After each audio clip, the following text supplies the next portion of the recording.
Welcome back, everyone, to episode number 11 of the Tricks and Traps Speedrun. So last episode, I did break 1000 ELO, and we'll try and keep it going today. Let's hop into the first game. All right, first opponent, playing Nima 1305. And I'm feeling like a Stafford Gambit. So let's offer the e5 pawn. White declines. White actually plays somewhat of a passive move. D3 does block the bishop. I'm going to play bishop c5. And I have had this position before. It can sometimes still transpose into a Stafford. If knight takes e5, I can play knight c6. But usually players who play d3 are not so inclined to take the pawn the next move. So bishop to e3. I'll go ahead and take. And this does give white a third center pawn, but these are doubled e-pawns. And I'll just develop, now defending e5. And the plan going forward is to break with pawn d5.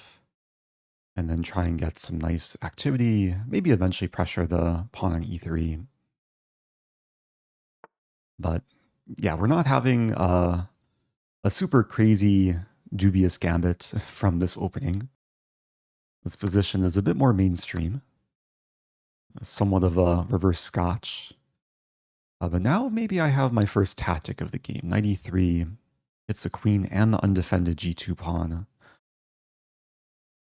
And if I can take with check, the knight can then return to a very nice outpost on f4.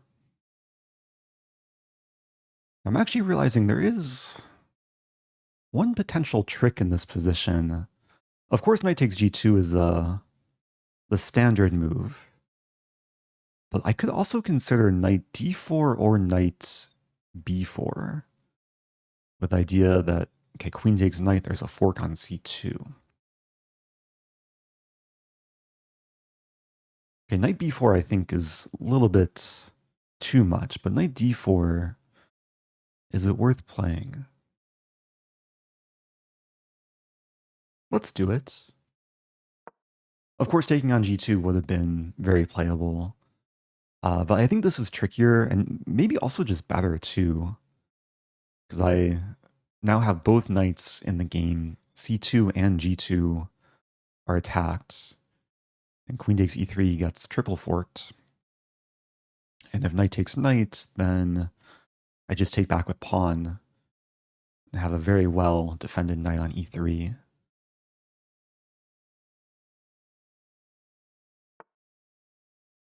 We see pawn c3. That's actually interesting, because either knight goes to c2, then the other knight is kind of stuck, like here and then here, and I don't really want to go into this line where I take the rook and then probably lose both knights.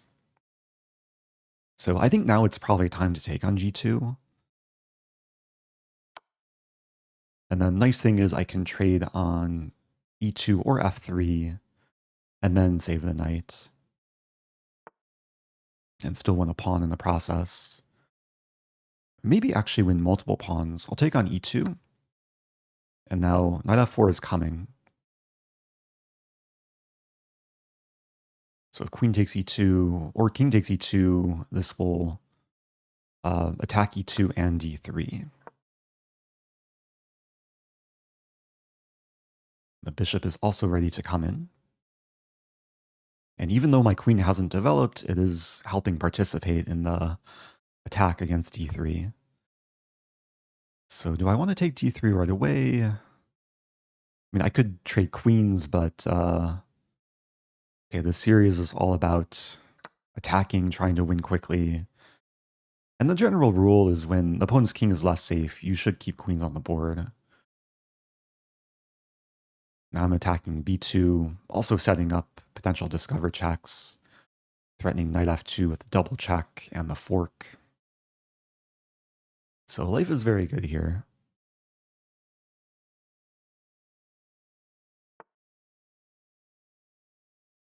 Do I take on b2? King c2. The thing is, after king c2, I'd probably have to retreat to a4, and then e5 is hanging.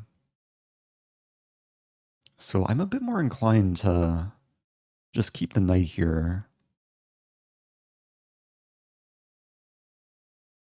Although that line still looks pretty fine. Eventually I should develop the bishop. Knight b2, king c2, knight a4 takes, and then develop the bishop. Okay, let's go for it. Yeah, it's hard to maintain the knight on d3 when, yeah, the king can also help attack. But we see king e2. So this does give me some time to maybe defend the pawn. Bishop g4 comes to mind. Then rook g1 could be slightly annoying. Actually thinking f6 here. Create the pawn chain. Looking for other ideas though. There's also queen f6. To maybe set up queen a6.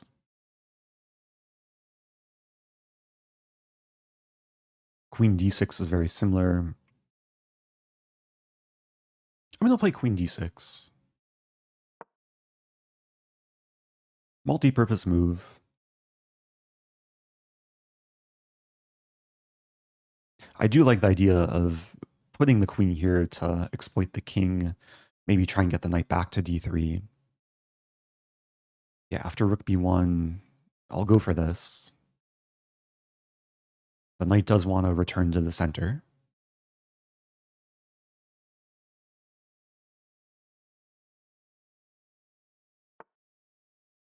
And I'm keeping some initiative too. White has to move the king again. And this is legal, but we'll probably see king g2 or king g1. Maybe king g3. And then I can keep harassing the king. The queen can slide back all the way to the king side. King e2 would walk into some discoveries.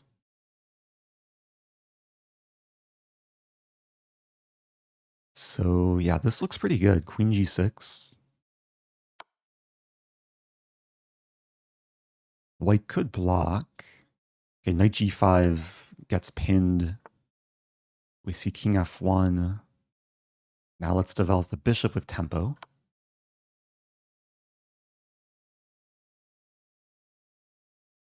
And there's only one legal move here, king e2.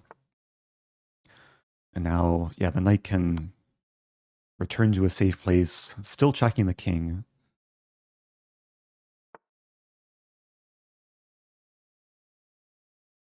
And now I don't have any suitable checks. My pawn is attacked. This pawn is also attacked. Again, I'm not too concerned about like, losing material.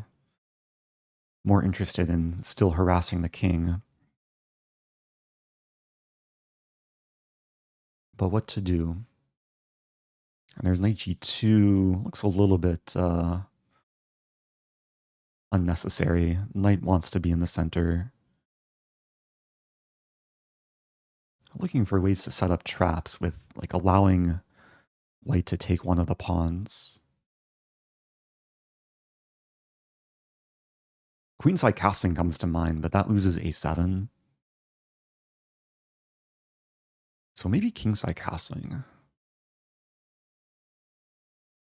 I should also speed things up a little bit. Bishop g2. Actually, there's an interesting line. I'm going to play rook d8. So leaving 3 different pawns undefended.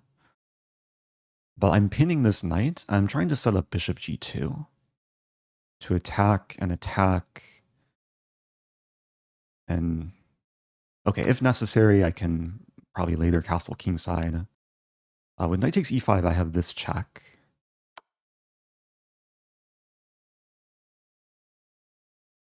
Also attacking the knight, so we'll probably see knight back to f3. We see king c2, so now I can take the knight while defending this. And the knight defends a bishop. So black is up, what, 2 pawns and a bishop here. A7 does fall. Okay, here there's a lot of choices. I shouldn't take too long. I'll play queen d6. Hitting the knight, setting up queen d3. Looks pretty good.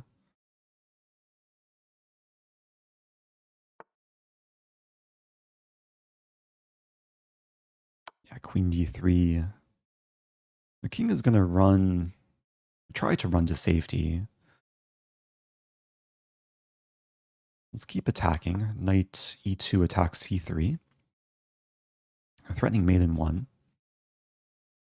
And the knight also prevents a rook from coming to c1 to defend. So we might see the queen try and defend, like queen a5 or queen c5. Maybe this check first.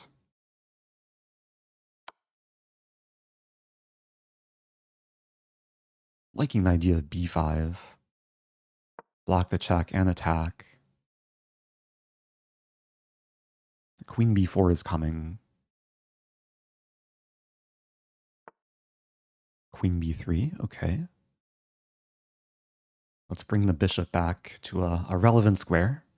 Attacking the queen.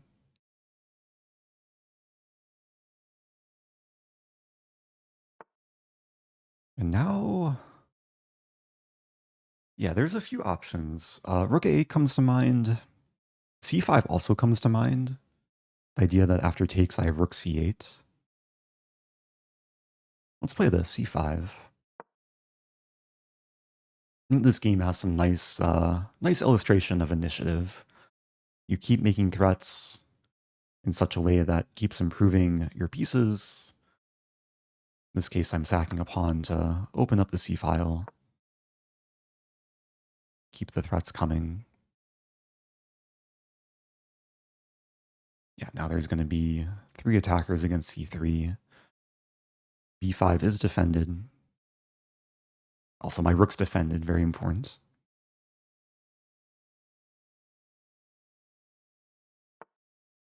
And this is checkmate.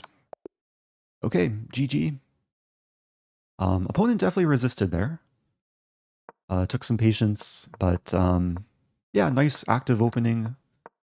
This d5 move is pretty thematic, especially when white has these double pawns, just to open the center, get the space advantage. And white probably should have played queen d2 to keep things defended, and then I probably would have castled and tried to play aggressively. So, nice game. Let's keep it going. Do another. Playing Allegro 77. e5 was pretty much pre-move there. Let's play the bishop's opening. Bishop c4. Haven't played this yet, this series. But there are some fun gambits that white can play from this opening. This is a beginning of, I think this is called the Urasov Gambit. I know that Jonathan Schrantz has a lecture on this for the St. Louis Chess Club many years ago. I'm pretty sure the gambit happens after like this and then this. So knight c6 is new territory for me. I could take and then take. I could push. I could keep all the tension. Let's keep all the tension. Play knight f3. This is transposing into something. You see knight takes e4. I'm going to take on e5. And this sets up ideas of queen d5 or even bishop takes f7 and then queen d5. There's a lot of variations where the knight just gets exploited tactically, not defended. Wow, knight takes f2. Do I play queen d5 and say, oh no, my rook? I could also just take, but then black wants to check me and then castle. So let's play this. Oh no, my rook. Yeah, taking would have been totally fine. But I can do it next move. Unless black actually takes my rook, and then I'll checkmate. Oh, opponent's from Jersey. I didn't recognize the flag there. Okay, queen e7, defense. So now, I mean, I do want to keep attacking, but then there's f6, and my e-pawn is pinned, so now it's time to take the knight. Black could force a queen trade with queen c5. I don't mind that. Respond with bishop e3, develop and be up a piece. Oh, knight b4. So forking my queen and the c2 pawn. Let's save everything. Although, ooh, I was about to play queen e4, but then there's pawn d5. But then I just take, and then queen c5. I do have to be a little bit careful here. Yeah, queen e4, pawn d5 would be a small headache. Or a big headache. Queen d1 allows queen c5 and I lose a bishop. So how to do this? Knight b4 is a good move.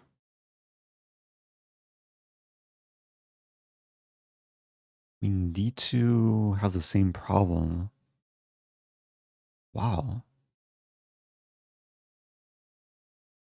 Yeah, I'm going to take some time here because I'm not seeing an immediate solution. And there is like queen e4, d5, en passant. I lose my queen, I win it back, but then I lose a rook. And there's taking on f7 to simplify and eventually saving this.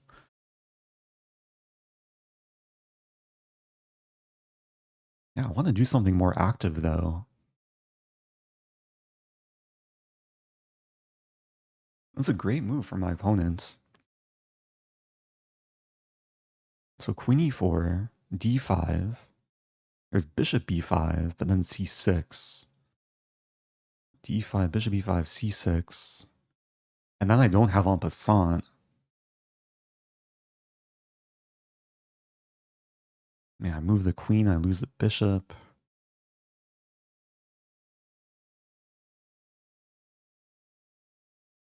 Yeah, strange position, but I think I'm losing back the piece. There's queen, like queen b5. Maybe queen b5 is...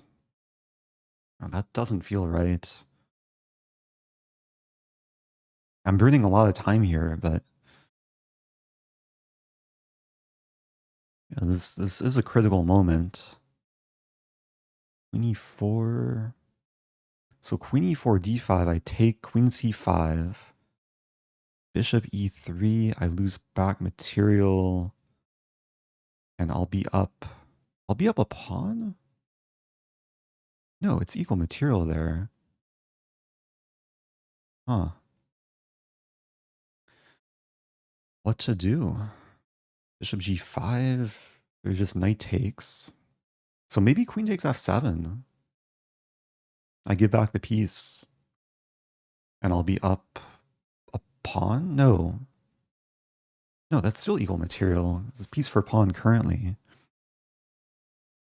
Okay, I'm going to play queen e4.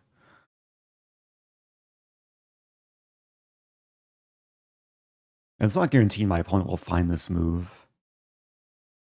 Because in order to play this, you have to see the pin, you have to see the follow-up with queen c5. It is, I think, a difficult move for this rating level. But of course, it's one of the most forcing moves in the position, so it is very findable. Queen c5 also looks attractive, but then I have bishop e3, and things are good. Okay, so d5 is played, and I think I just have to lose back the piece, like sadly enough. And I have choices like bishop...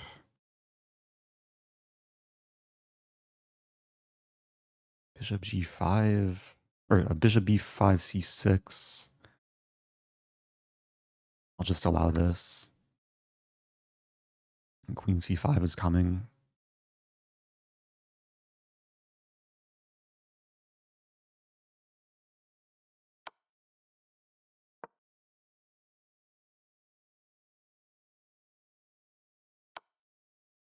Okay, this I'm happy to see. Because black does win a pawn, but I'm not really losing back. I mean, I could take knight c3. There's also knight d2. Knight d2 gets kind of crazy. Queen takes. I have to watch out for knight d3. I play king g3 here. King g3 might be the best move.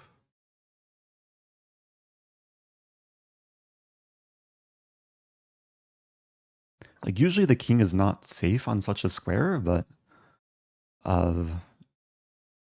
yeah, most of black's like scary pieces are on the queen side. I do allow this, but then I could just develop and save the rook. Now the bishop covers c2, so the rook's not getting trapped. And I'm still up a piece for a pawn.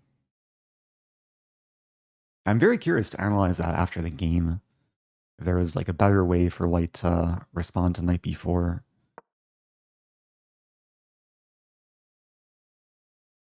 But now everything's under control. Maybe I could have started with a3. But this helps control d5, so yeah, after a3, the knight probably has to retreat.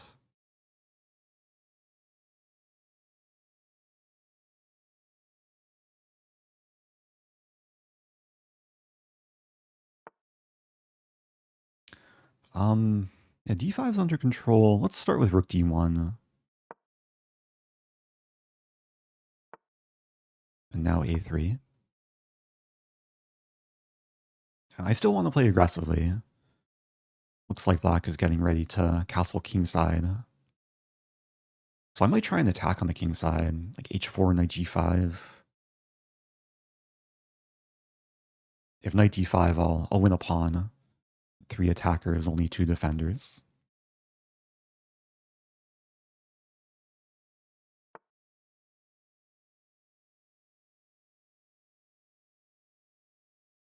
Okay, play h4, preparing knight g5. And if takes, the h file opens. That'll be a better avenue to attack. If h6, I'll take the bishop and then invade with rook d7. Actually considering taking here first, but yeah, it's not worth it. Now we'll probably see g6 here to obstruct the bishop. Oh, but we see f5. So allowing double en passant. But I can only en passant with one of the pawns. En passant, yeah, with e-pawn. And this still keeps attack against h7.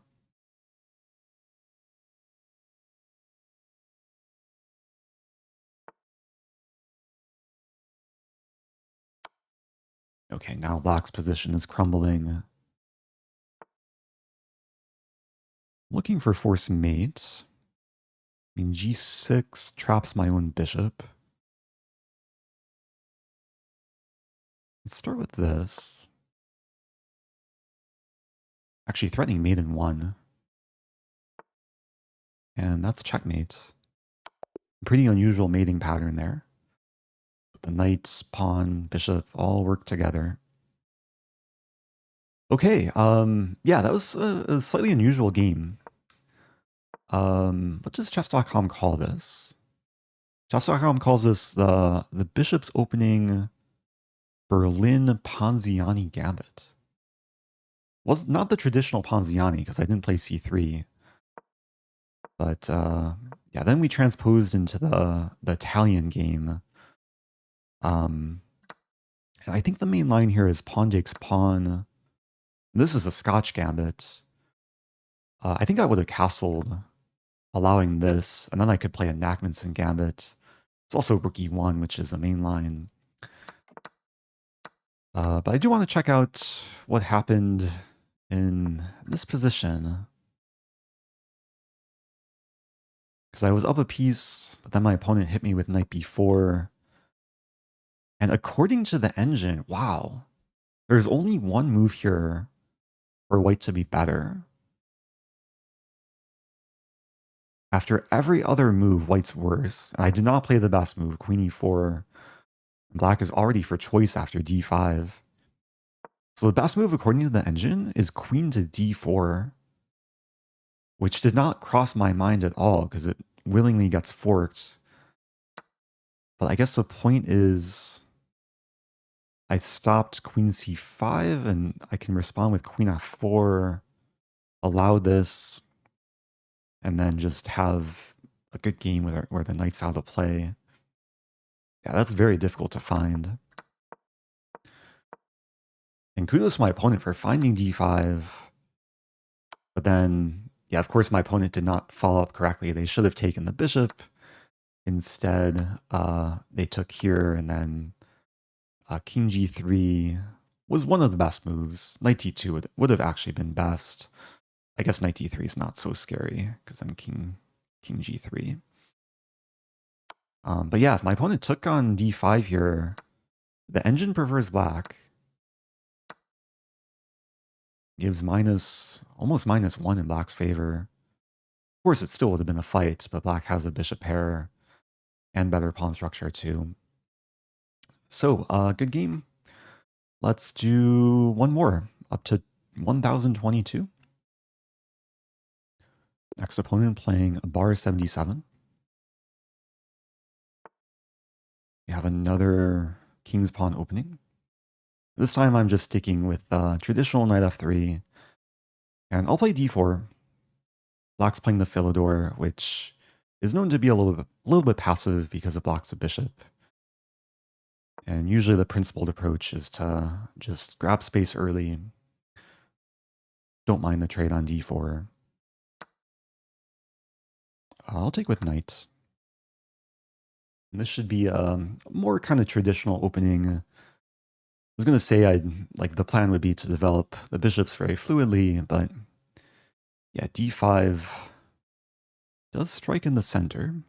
It gives me some choices. I could consider taking. Pushing just looks better though. Grab space, attack the knight. Maybe there's some cases where I can play e6. For example, knight g7, e6, but we see knight g4. So attacking the pawn.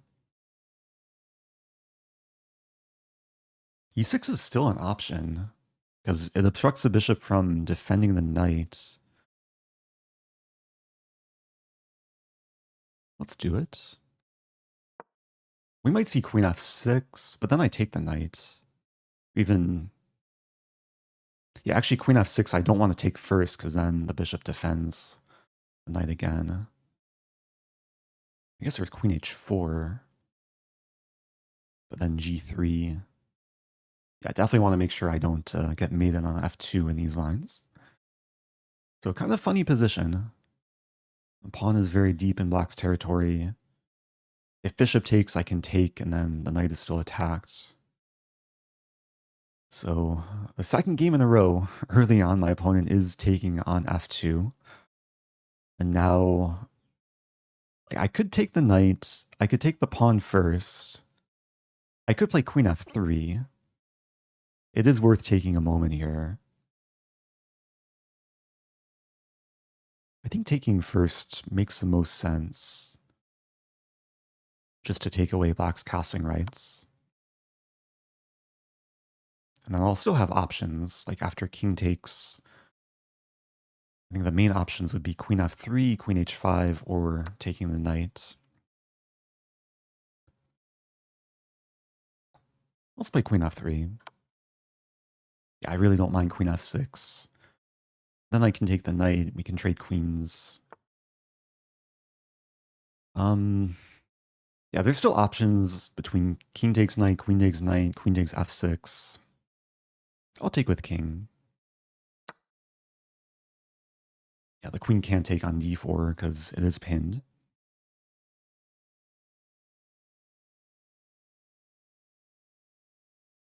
And I really don't mind my king on f2,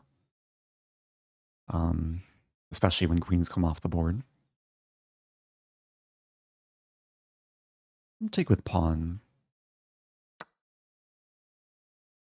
Might seem a little bit strange, but I do like the knight in the center. I can now play bishop to e3.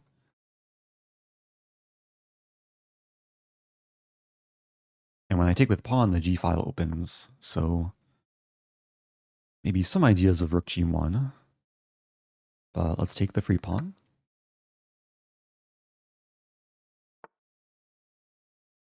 I could take and then take, but I'm more interested in attacking the opponent's king and setting up some nasty discoveries. Bishop e6 doesn't really help because then I just take. There's still the alignment.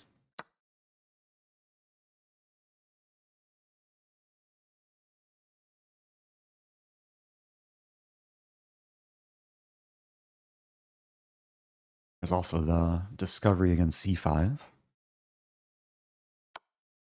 Black takes on e3 first, but now I can take back with this knight, and now my knight's defended, the rook's attacked, still threatening the discovered fork. Life is very good here.